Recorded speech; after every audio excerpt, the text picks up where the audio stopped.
on the road.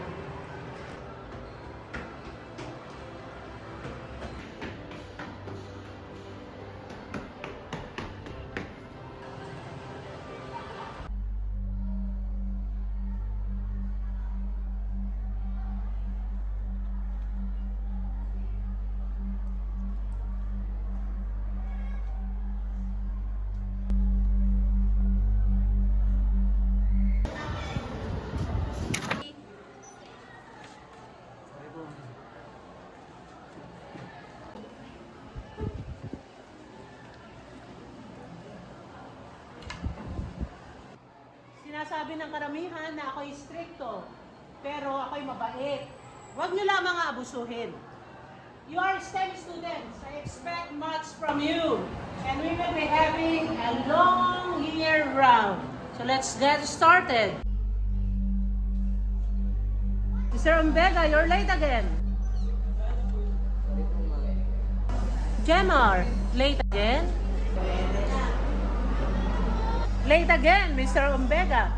Late again, Mr. Umbega, you're late again. Late again, late again, late again, late again, late again, again. Discussion for today is about One Day on the Road, wherein is a story about a tricycle driver. Where is Mr. Umbega? Absent po, ma'am.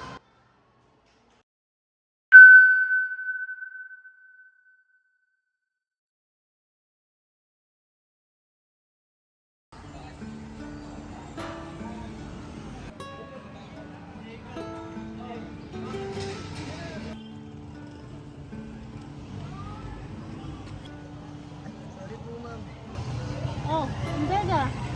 Kamusta ka na, anak? Matagal kang wala sa klase ah. Okay lang po, ma'am. Okay lang po, ma'am. Hintayin niyo na lang po ako muna. Atid ko lang po ito. Tapos, usap po tayo. Oo, kain tayo doon. Merienda tayo Okay po. mamaya. Thank you po. Ma'am, tara po. Hindi po tayo. Kain po tayo doon. Try trip. Okay. Kamusta na? Okay lang. Okay lang naman po.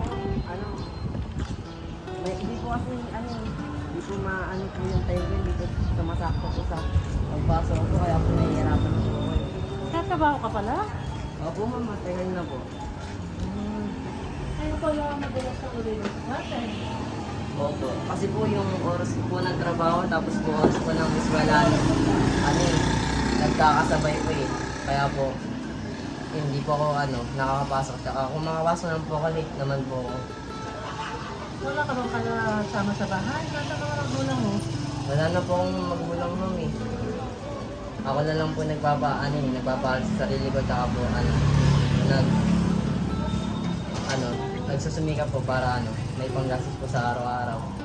Talagang ganyang buhay, anak. Maraming hamon sa buhay na mararanasan ka pa. Hanga ako sa'yo dahil patuloy mong tinataguyudan yung pag-aaral kahit wala ka na palang magulang.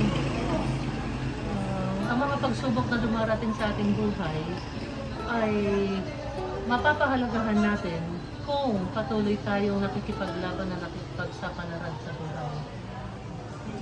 Oo po ma'am, pagbubutihan ko din po. Mag-aaral po ako, magpapawas po ako sa pag-aaral. Hindi na po ako pa malilate sa eskwelahan po. Tapos po maraming salamat po kasi nandyan po kayo, parang minomotivate niyo po ako sa pag-aaral po. Maraming salamat po.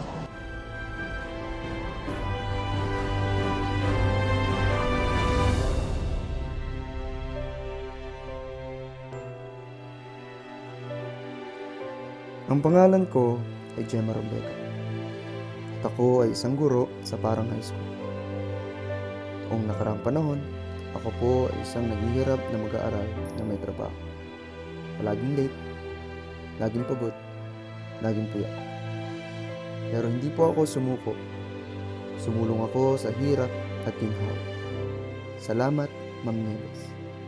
Aking narating ang aking pangarap na mabuhay ng maayos at turuan ang sumusunod na henerasyon ng tao upang sila'y lumaki ng maayos at lumaban sa anumang hadlang sa buhay. Salamat po, ma'am. Salamat.